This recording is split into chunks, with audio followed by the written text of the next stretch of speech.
It's 8 o'clock. This is the UK Tonight. Coming up, a funeral director pleads guilty to a string of offences after a major investigation into human remains found at his premises. Robert Bush admitted crimes spanning 10 years. On 4 occasions, he presented ashes to bereaved mothers, claiming they were the remains of their unborn children. Also tonight, the chilling 999 call made by a man who had just murdered his partner. Aaron Pearson repeatedly stabbed Claire Levesque while she was in a hot tub in Shetland last year. Today, he was jailed for 25 years. Plus, we will pursue you with everything we've got.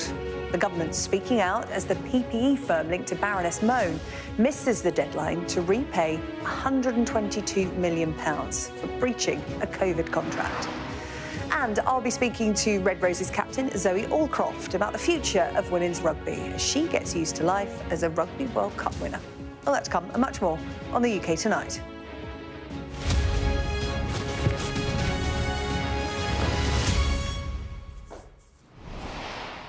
First tonight, a funeral director who pleaded guilty to a string of offences following a major investigation into human remains found at his premises in Hull. Robert Bush admitted 35 counts of fraud by false representation. 4 of those charges related to bereaved mothers who Bush presented with ashes, claiming they were the remains of their unborn children. The 47-year-old appearing at Hull Crown Court today, denying 30 counts of preventing lawful and decent burials and 1 charge of stealing money from charity collection boxes. Bush will go on trial at Sheffield Crown Court in October next year. Our North of England correspondent Caterina Vitozzi was in Hull today. The 47-year-old former funeral director Robert Bush appeared here at Hull Crown Court this afternoon, and he pleaded guilty to 35 counts of fraud by false representation. Now, there's a lot of counts to go over here, so let me try and break those down for you. First, he pleaded guilty to 30 counts of fraud by false representation relating to 30 deceased. Robert Bush made false representations to the family and friends of those, namely that he would properly care and look after the remains of the deceased, as you would expect in accordance with normal practices by a competent funeral director. And he also pleaded guilty to making false representation to those friends and family that he would arrange for the cremation of those remains to take place immediately or soon after the conclusion of the funeral service. Relating to the other charges of fraud by false representation, 4 counts we learnt in court today related to children who had been lost in pregnancy, Humberside police confirming that the remains of 1 unborn was actually found at the site of Legacy Funeral Services as part of their investigation, which began in March last year. And finally, Robert Bush pleading guilty also to 1 count of fraud by false representation relating to ashes presented to loved ones, where ashes would be identified as the loved one of family and friends, ashes later being found at the premises, or families simply not receiving any ashes at all between 2017 and 2024. Robert Bush also pleaded guilty to fraudulent trading in relation to funeral plans, selling these between 2012 and March 2024, marketing and selling funeral plans with families and individuals believing that that money would be passed from Robert Bush to a financial institution to be held by him in the event that it would then be used to cover the cost of their funeral. Robert Bush pleading guilty to that fraudulent trading. In the charge, it details that that money was in fact kept by him and used for his own purpose.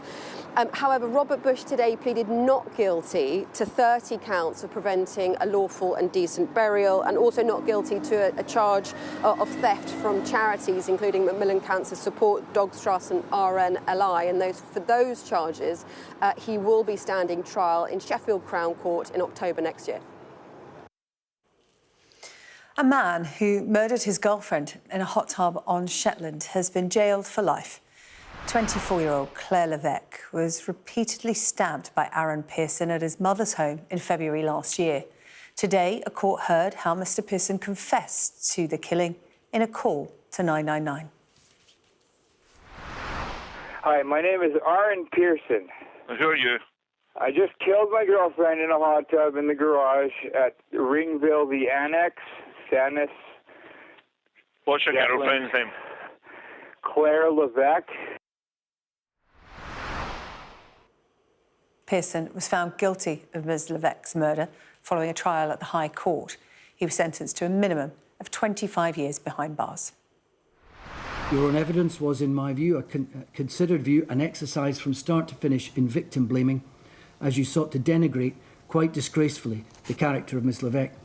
To take but one example, despite the post-mortem toxicology results indicating only a moderate level of alcohol in Ms. Levesque's blood and urine, you described her as guzzling alcohol and subsequently urinating in a bucket.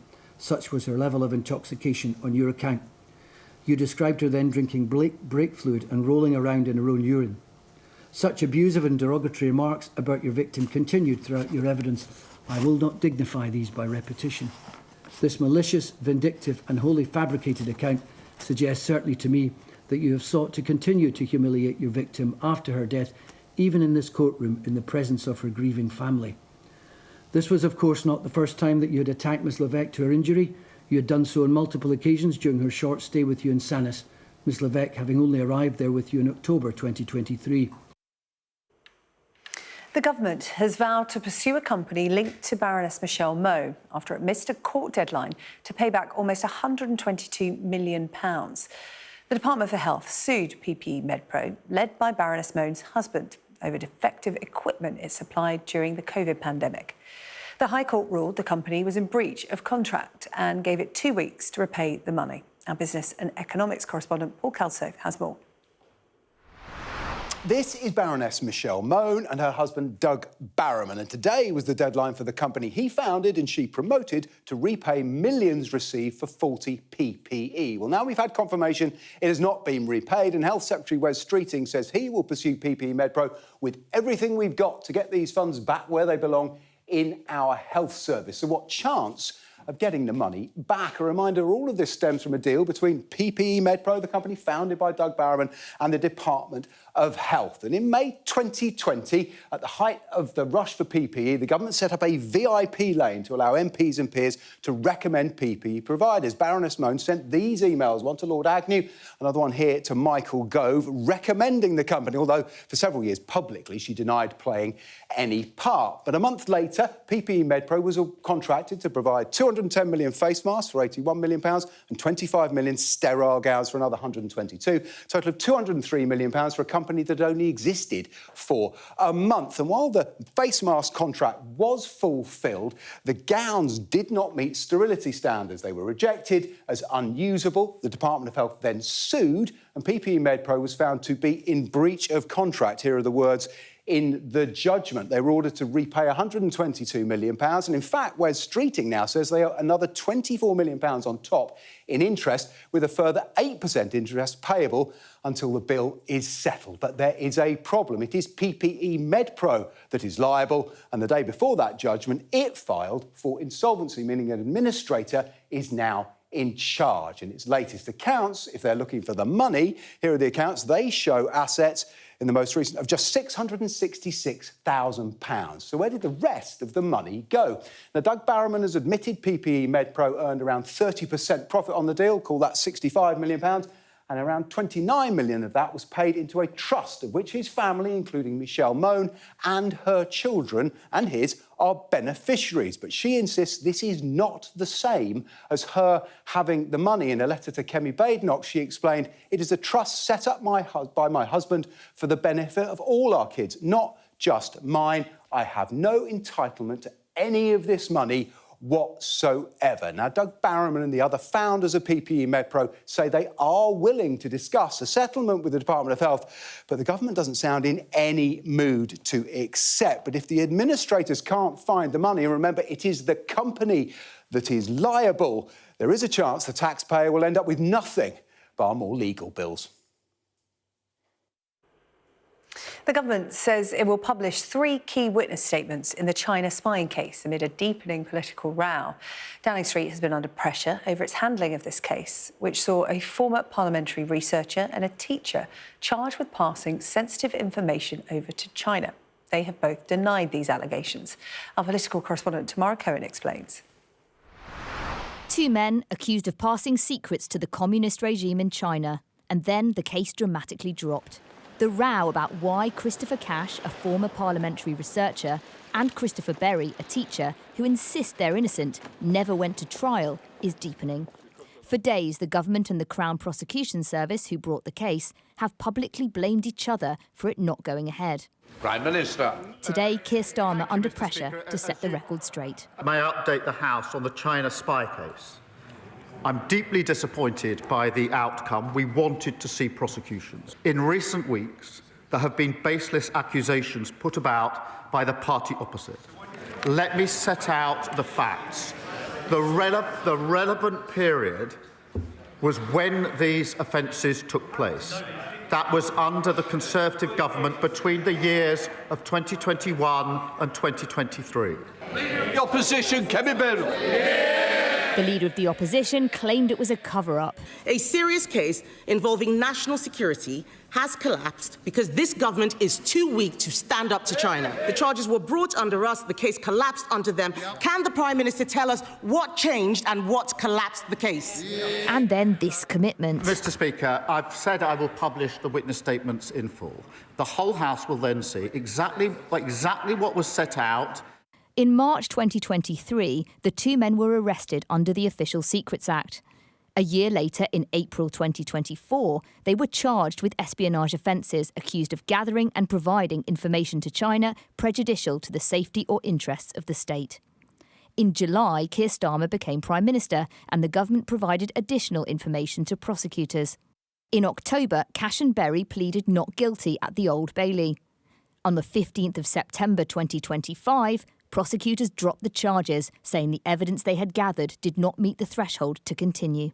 In a highly unusual step, we're expecting 3 witness statements to be published tonight from Matthew Collins, the Deputy National Security Advisor, who the Prime Minister said was the only person involved in preparing this evidence. But the Conservatives say others further up the chain must have been involved. Is it possible, as some people are saying, that they didn't provide strong enough evidence because they were not willing to stand up to China? It's a criticism that can't be ruled out, because it may have been that the CPS said, well, we only will accept evidence of a certain kind from a certain person in a certain form. And the government said, well, we can't provide that. And so really it was the CPS setting too high a bar. Alternatively, the CPS may have said, well, we don't really mind who says it and how they say it. We just need to meet this test in some way. And the government refused. Keir Starmer is said to be planning a visit to Beijing and the Chancellor is trying to drum up Chinese investment. But with MPs holding inquiries and the Tories pushing to reopen the case, the China spy saga is far from over. Tamara Cohen, Sky News, Westminster. Well, let's bring in our chief political correspondent, John Craig, who's standing by in Westminster for us. And John, we're still waiting for these statements.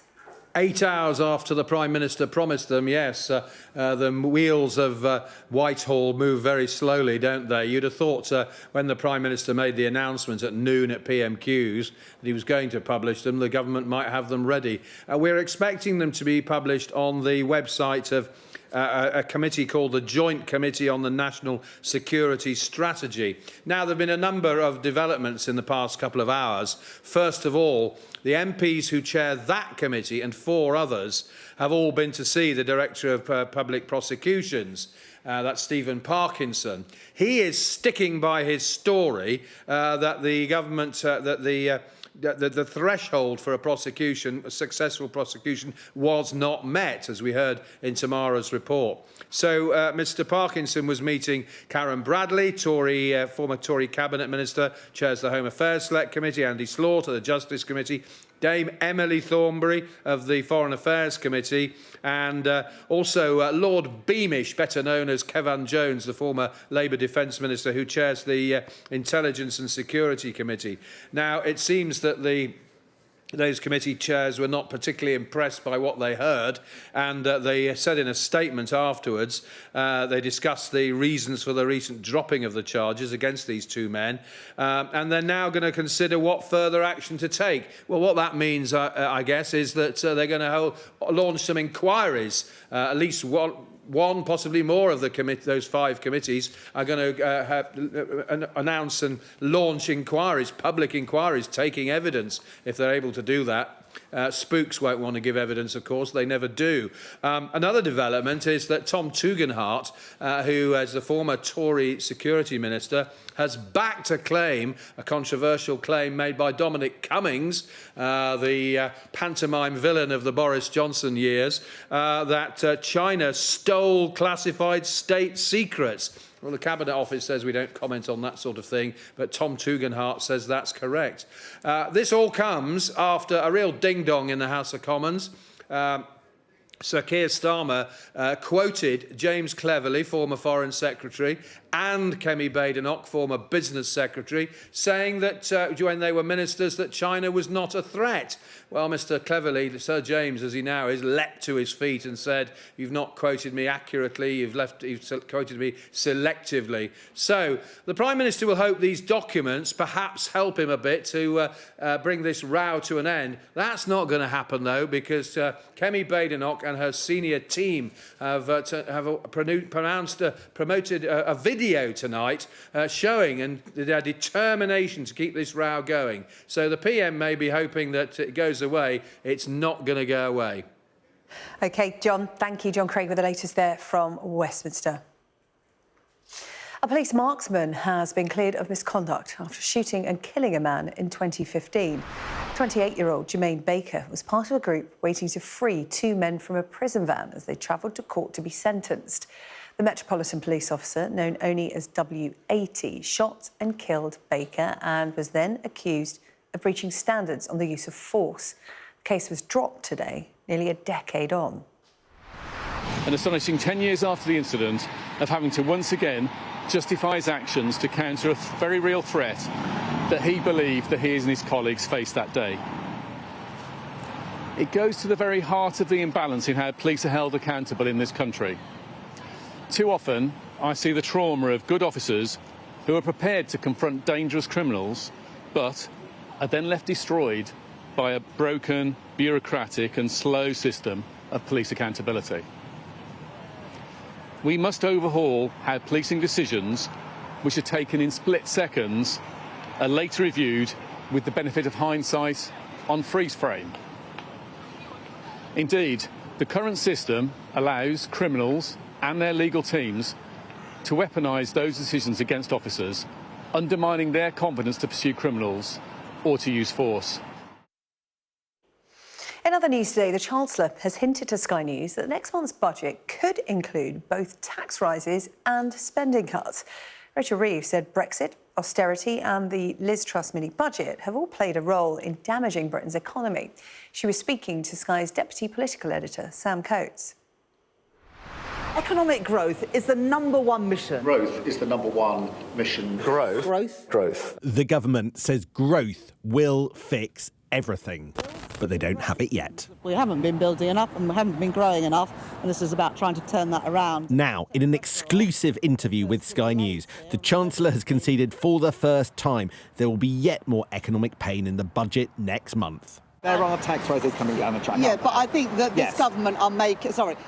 in terms of the ambition of this government, it is big. But you agreed, yes, there are tax rises coming down the track. Well, I was really clear during the general election campaign, and we discussed this many times, that I would always make sure that the numbers add up. And, of course, challenges are being thrown our way, but I won't duck those challenges. Of course, we're looking at tax and spending as well. Even as she tries to get Britain building, speaking to us in Dartford at the busiest road crossing in the UK, it's a cycle she's struggling to break out of. Can you promise the British people you're not going to get stuck in a doom loop of having to go through this cycle every year of having to find more tax to fill the black hole?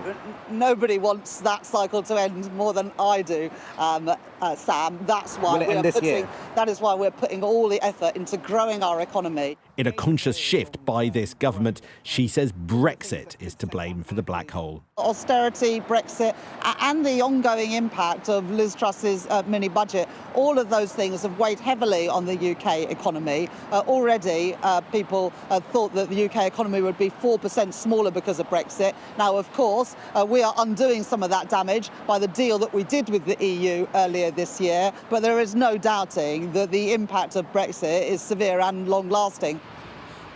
Back in Westminster, the Tories say this will amount to yet another betrayal. I just thought it was extraordinary that here is somebody who back before the election said we're not going to be taxing everybody left, right and centre. We then had £40 billion worth of tax increases in the autumn. She told the CBI and others that was a one-off, she wouldn't be coming back for more, and yet she has. And what we've discovered in your interview is that she has confirmed there will be further tax increases in the autumn.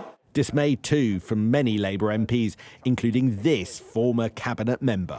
It's very worrying to hear about spending cuts, presumably in unprotected departments, for example, local government. These are departments that cannot bear any further spending cuts than they've already experienced over the last several years. We've come out of 15 years of austerity. These are not areas that can bear further spending cuts. How did you feel when you heard the Chancellor effectively acknowledge that we're in a doom lead? Well, this is exactly why we need to tackle the short-termism that the OBR has embedded into our politics. So, as I say, we're making decisions on a six-monthly basis. Isn't it the Chancellor and her fiscal rules that created this situation? I think I don't have any problem with the fiscal rules, but I think them combined with the self-imposed tax rules and with the orthodoxy, the rigid orthodoxy of the OBR has led to this short-termism, absolutely embedded it. Rachel Reeves' candour in our interview about the spending cuts and the tax rises that are needed in the budget has come as a jolt to Labour MPs. But at a stroke, it has changed the conversation, enabling a debate in public about how on earth to fill the £20 to £30 billion black hole that the Chancellor faces and must be filled by the people in the building behind me. Reality is dawning on the Labour Party. One very, very senior figure told me that getting this right was existential. Number 11 and number 10 joined together in more ways than one. Following our interview, the Prime Minister's spokesman declined to repeat the manifesto promise to leave income tax, national insurance and VAT untouched. Preparing for a difficult budget has begun in earnest. Sam Coates, Sky News, Westminster. Still to come on the UK tonight, we'll be hearing from Red Roses captain Zoe Allcroft as I talk to her about the future of women's rugby.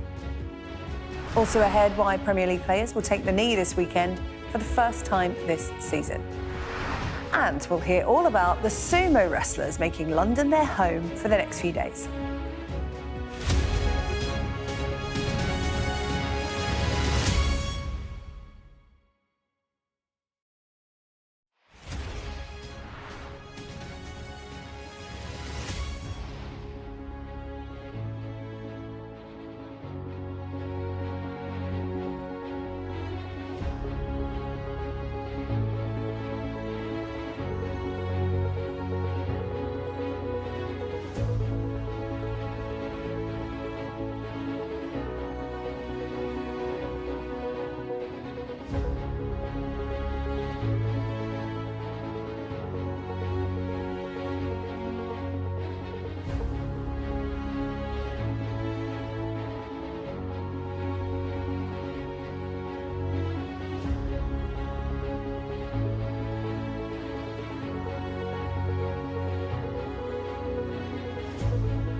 We've got your Sunday mornings covered. From the front page and the sounds of the streets to the voices of the people who make the major calls and big picture politics beyond Westminster. We'll put you at the heart of our story. I'm ready. Are you? Join me, Trevor Phillips, Sunday mornings on Sky News. Now, just last month, England's Red Roses lifted the World Cup in front of a record crowd at Twickenham, ending a tournament that broke records across the board. 440,000 tickets were sold and millions watched across the world as Zoe Allcroft led England to glory and put women's rugby in the spotlight like never before. Just before we came on air, I sat down with Zoe and I started by asking her what her memories were from that special World Cup final. I think, first of all, the biggest memory is arriving at Twickenham and coming off the bus. I think to see the kind of stands filled, the fan zone absolutely ram-packed with people. It was a record crowd, wasn't it? It was a record crowd. And then just walking off that bus, it was actually a moment of immersion and just seeing how many people had come to support women's rugby was just a fantastic moment for the sport. Yeah. Was that as important to you as the win? Just to see that overwhelming support for the women's game?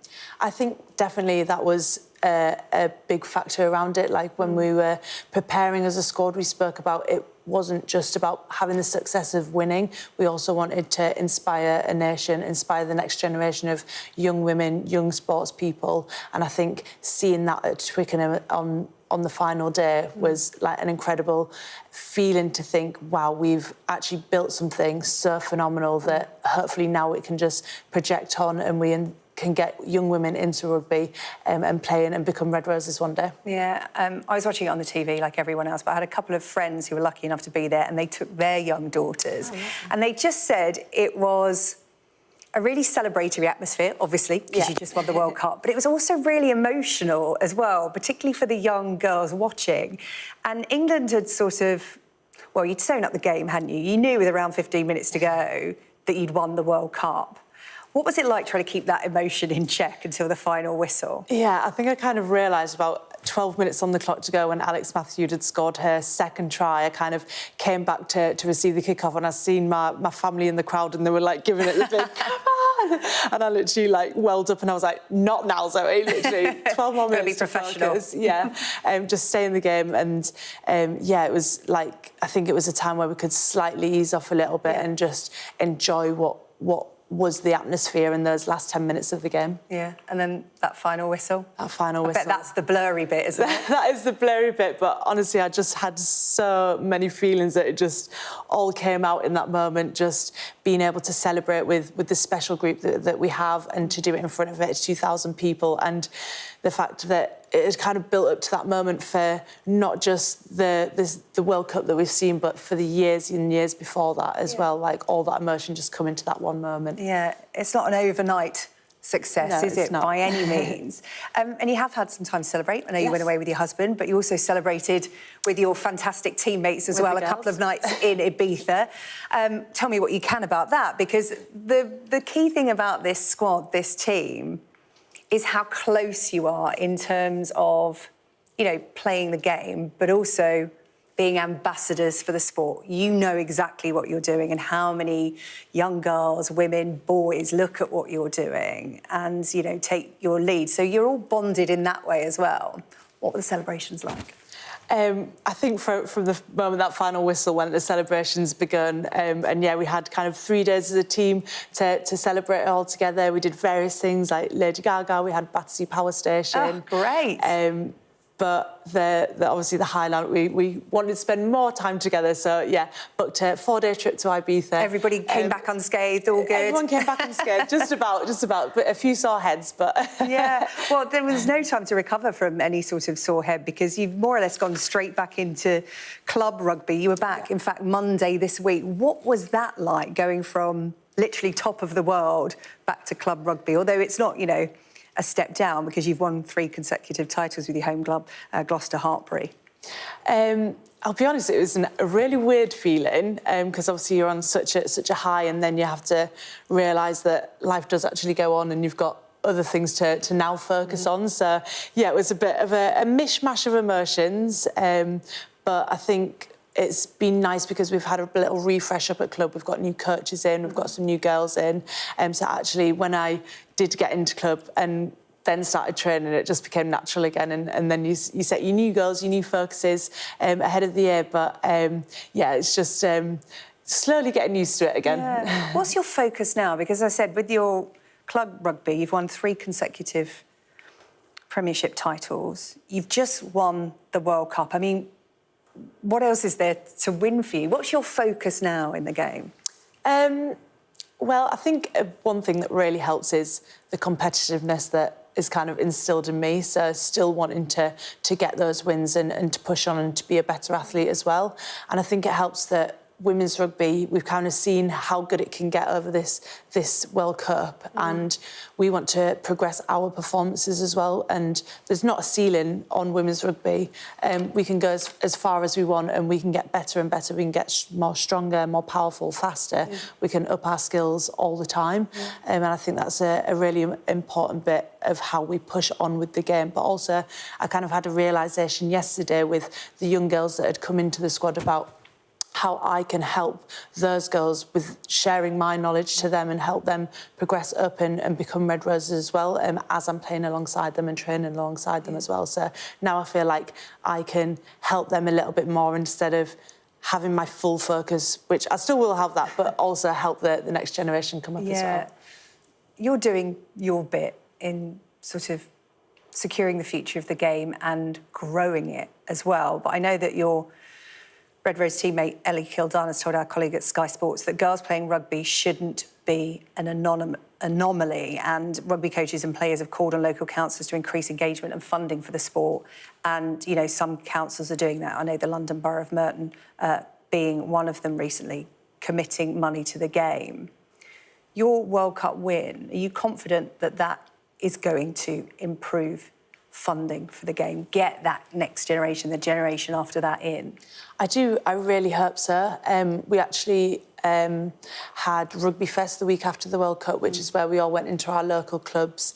And I was down at Melksham Rugby Club and spoke to the coach, and he'd said they'd had so many inquiries about young girls wanting to now start rugby. Capitalise on it, don't you? You need to capitalise on that win, Yeah, it just kind of gave me goosebumps in that moment. So I just hope now that the local councils can see that women and girls do want to play rugby and they want to invest in their women's and girls' teams. Yeah, it's all about sort of boosting the funding in rugby in the women's game, but also in the men's game as well, in terms of it has been struggling. And there is this new sort of breakaway group that's being talked about, R360, and I know that they're looking at recruiting male and female players. For those who don't know, it's a bit of a disruptor that's planning to come in, a new franchise, men and women's teams that will travel the world, essentially. What are your thoughts on that? Have you been approached? Are you of the mind of, you know, anything that gets, you know, rugby out there is a good thing? Or do you think that the focus should be on Premiership rugby and national teams? I do think in England, as Red Roses, we have done a lot to kind of create our league in England. Like the PWR is one of the biggest in the world, and I think it'd be unfortunate to kind of have that disrupted. But maybe it would be good to have kind of the R360 invest into that PWR, because we do get players from all over the world, and I think an investment for them into that would be fantastic and only boost it even more. Yeah, and rugby, well, women's rugby has got a 5-year plan that's only recently been published to grow the game. And just a final question, Scarborough, born and bred, very proud of that. Yeah. And I know that your mum has a cafe on the seafront, but you've not had a chance to go back to Scarborough since the World Cup win yet for a tea party there. Is that in the plans? Because I'm sure the home crowd want to see you back on your home soil. It's definitely in the plan at some point, and obviously to get back up to Scarborough Rugby Club and see all those guys who supported me through my whole entire journey. So, yeah, at some point I will be back up there, see my friends and family, and also all the support that I've had from Scarborough as well. I'm sure they understand the life of a World Cup winner. It's very busy indeed. Well, Zoe, thank you for talking to us, and we wish you all the best for the future. Thank you. Thank you very much. Thank you. So to come here on the UK Tonight, we'll be hearing from the Premier League Chief Executive on why players are taking the knee this weekend.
Latest breaking news from the Middle East. The Red Cross is saying that it has received the remains of 2 more hostages from Gaza to be returned to Israel. This is coming from the Israeli military. The Red Cross receiving the remains of 2 more hostages tonight. Hamas has said that it cannot find and retrieve the remaining bodies without specialist equipment. This is why it is taking so long for all 28 dead hostages to be released to Israel as part of this first phase of the Gaza peace plans. You may remember that 2 bodies were returned last night, confirmed to be hostages. This will now mean that 19 are still unaccounted for in Gaza. We'll bring you more on that as we get it. But the Red Cross tonight receiving the remains of 2 more hostages from Hamas to be returned to Israel from Gaza. Now, the government's top climate advisors have warned that the UK has to prepare for at least 2 degrees of warming within just 25 years. That's hotter and sooner than most of the previous official advice, and it's worse than the 1.5 degree level most of the world has been trying to stick to. Well, our climate reporter, Victoria Seabrook, is here with me in the studio now. Well, Victoria, this is quite the stark warning, isn't it? Give me the context to this and more detail. Yeah, so it's important to remember the Paris Agreement, it was only 10 years ago that was signed, and there was a lot of celebration at the time that the world had cinched this landmark deal. Because this is where 1.5 came from, wasn't it? Exactly, that agreement. Yeah. Exactly, and it aimed to limit warming to well below 2 degrees, ideally 1.5. People very happy with themselves at the time, and now just 10 years later, not very much further into the future, warming's already at least 1.3 degrees. And so warnings that 1.5 degrees, that, we may have blown our chances, have been growing louder and louder. But no one really wants to say it out loud until it's happened, because they're worried that then people will think, OK, well, let's give up. There's no point in trying.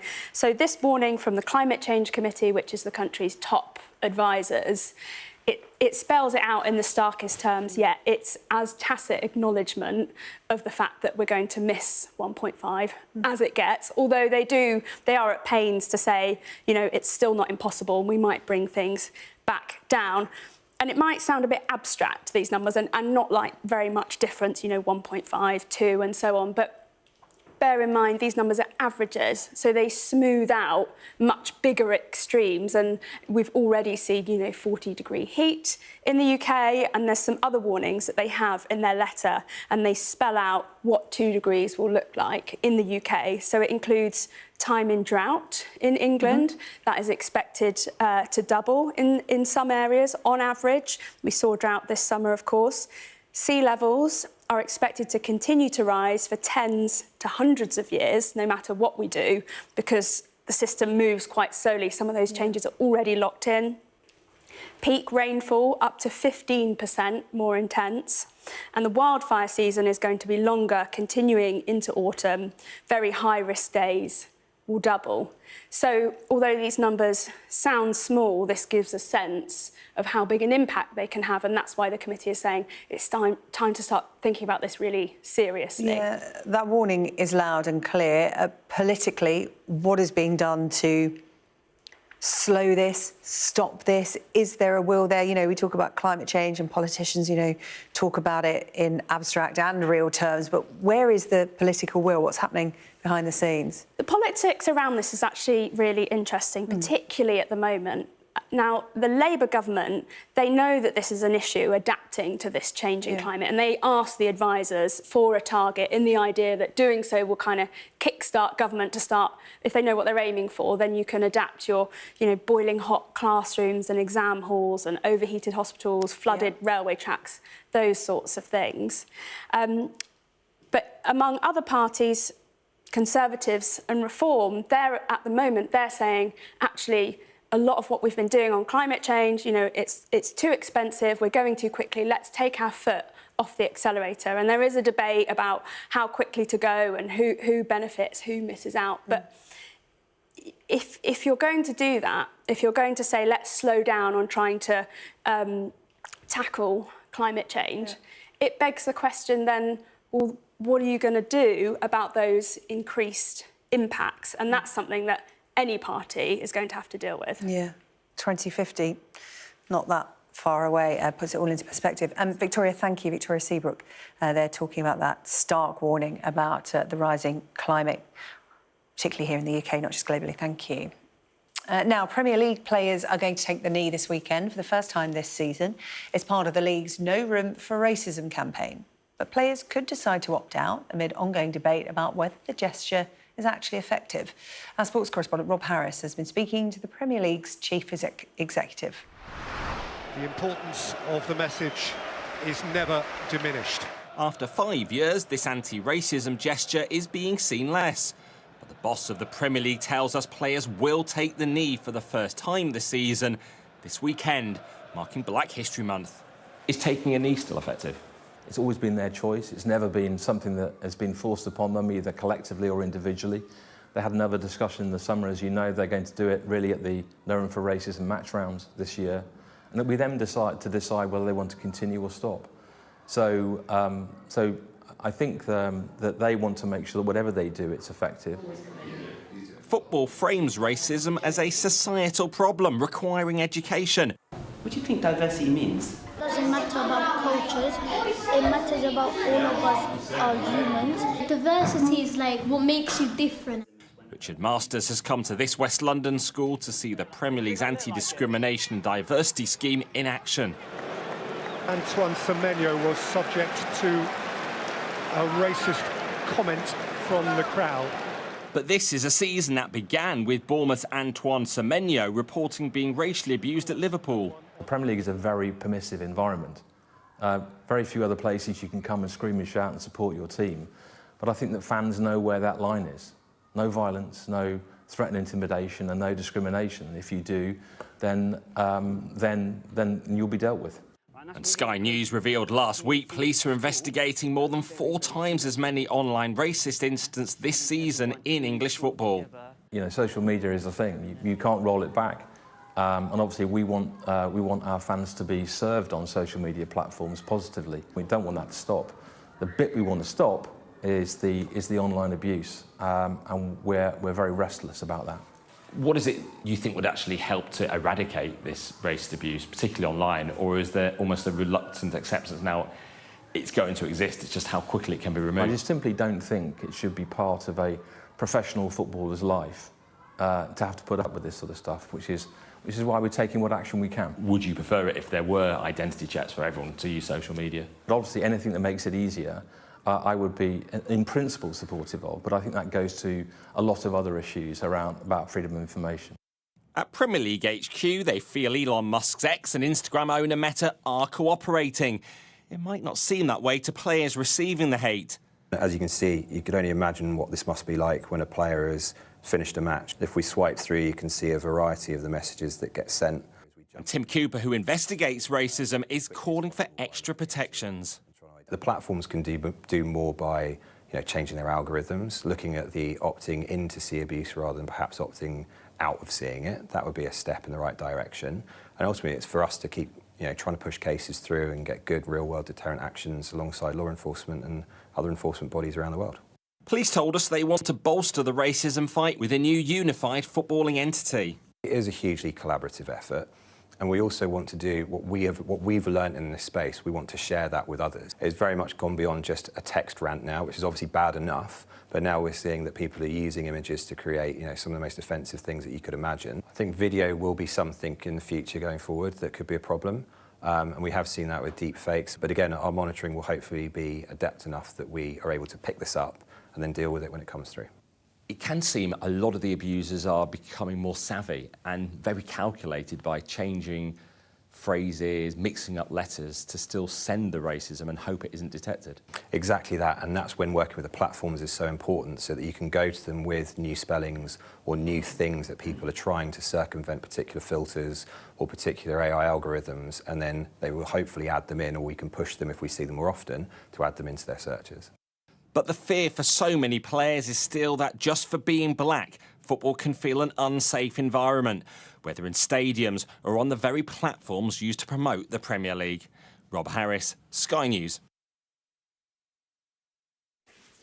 Coming up on the UK Tonight after the break, Sumo returns to London. We'll be hearing from the heavies at the Hall a little later. And how come typically English weather conditions in India helped England's cricketers to avoid a shock defeat at the Women's World Cup?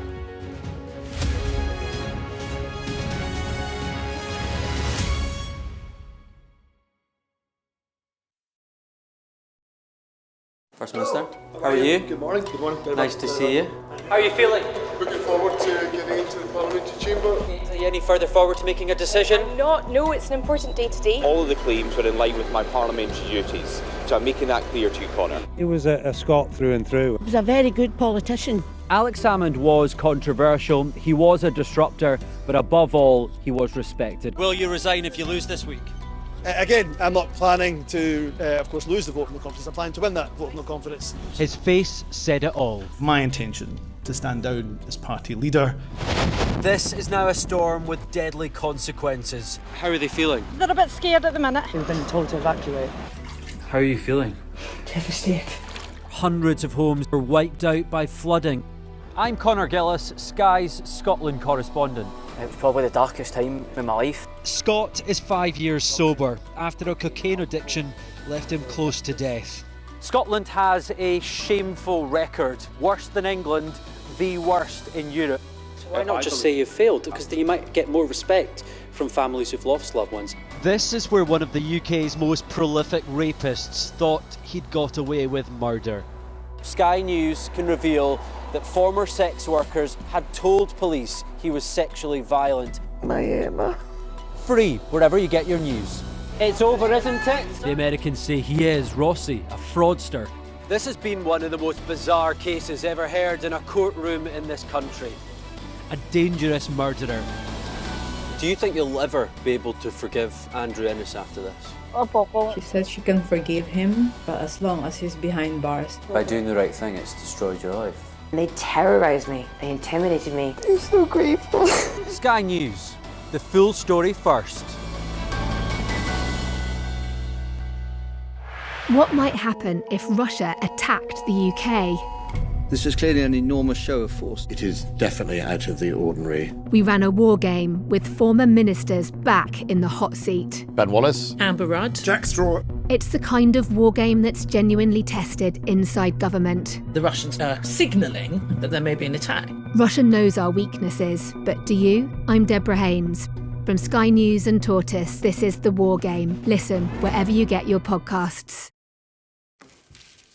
Hello, welcome back to the UK Tonight. Coming up, the sumo wrestlers making themselves at home in London. But first, Jess is here with the sport. Hello. Hi.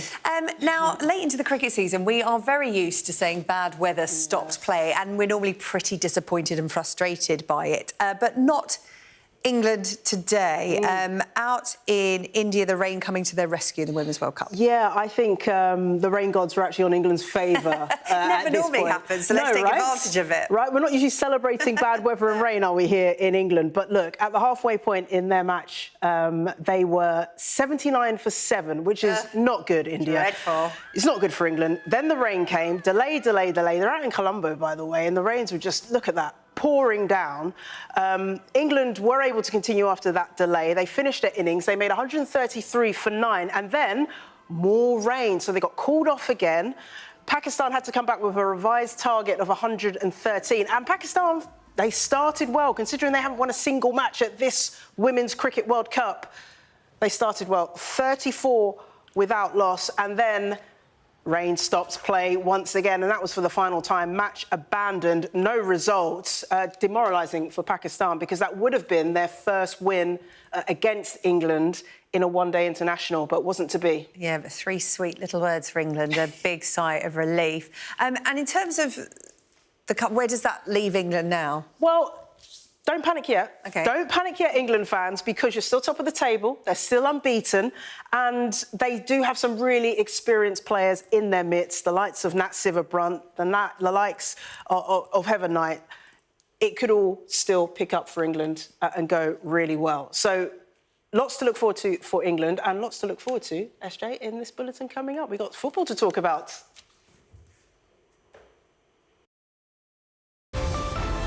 Staying connected is vital for business. Sky Business sponsors this report.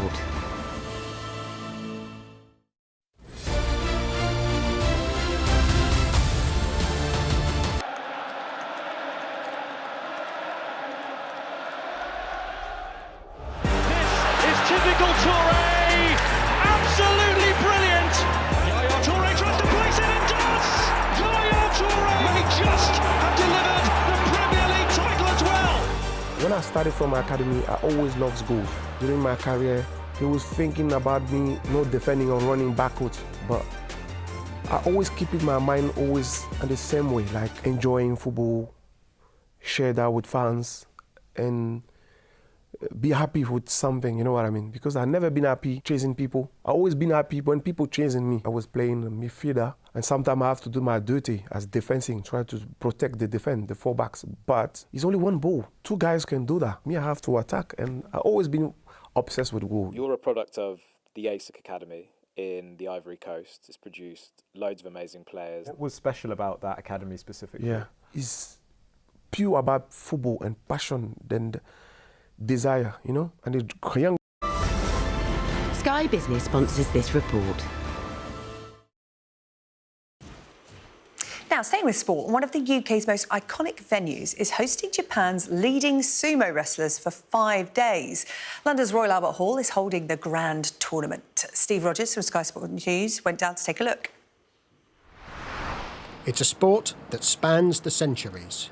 And for just the second time in 1,500 years, a Grand Sumo tournament is being held outside Japan.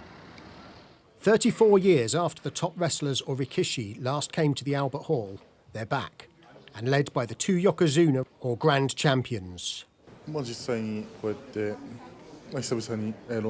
I'm happy about the fact that sumo is back after so many years, and that I'm happy to be here as a sumo wrestler. And I hope I can show the UK fans how fantastic sumo is. So I think it was 34 years ago that it was held here in London last time. Neither of us were born at the time, so it's really an honor for us to be here as a Yokozuna. It's both wrestlers' first time in London, but the Mongolian has a soft spot for one of the capital's football teams and a few of their former players. Didier Drogba. Yeah. Yeah. Petr Cech. Petr Cech? Yeah, he's the keeper. Yeah. I like this guy. When sumo last came to the Albert Hall, the competitors included the so-called dump truck, Kanishiki, the heaviest ever sumo wrestler. But the winner then went by the ring name of Hokutumi, and he is now the chairman of the Japan Sumo Association. Of course, soccer and baseball is extremely popular in Japan, but in sumo there's so much more tradition and cultural aspects that attract these people, so it is not a competition because it's entirely a different sport. The logistics of putting on the event have taken years of planning. Even the soil for the ring, or doyo, has had to be specially sourced and approved. And then there's the small matter of 40 very large wrestlers coming over with very large appetites. So we have Chef Naomi, who's been installed at the hotel specifically for that purpose. We're catering here with specific Japanese food at the Royal Albert Hall. We're going through, I believe, about 70 kilos of rice a day.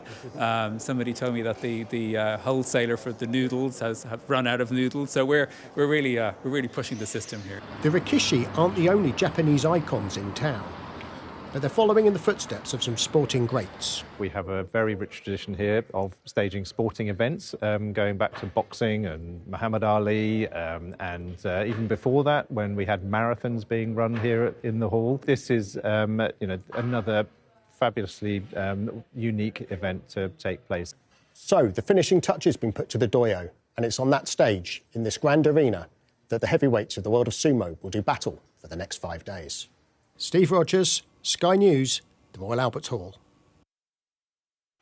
Well, the tournament got underway today, but while they waited for the event to begin, the wrestlers were spotted doing a bit of sightseeing. I mean, you can hardly miss them, can you? They were seen enjoying hot dogs on Westminster Bridge, visiting Buckingham Palace and using the iconic red phone boxes and, of course, the red London buses, all while wearing their kimonos. They were even seen riding hire bikes and squeezing into black cabs. We'll see if you can spot them over the next 5 days in London. That's all from us. We'll see you tomorrow night at 8. Up next is The World with Mark Austin.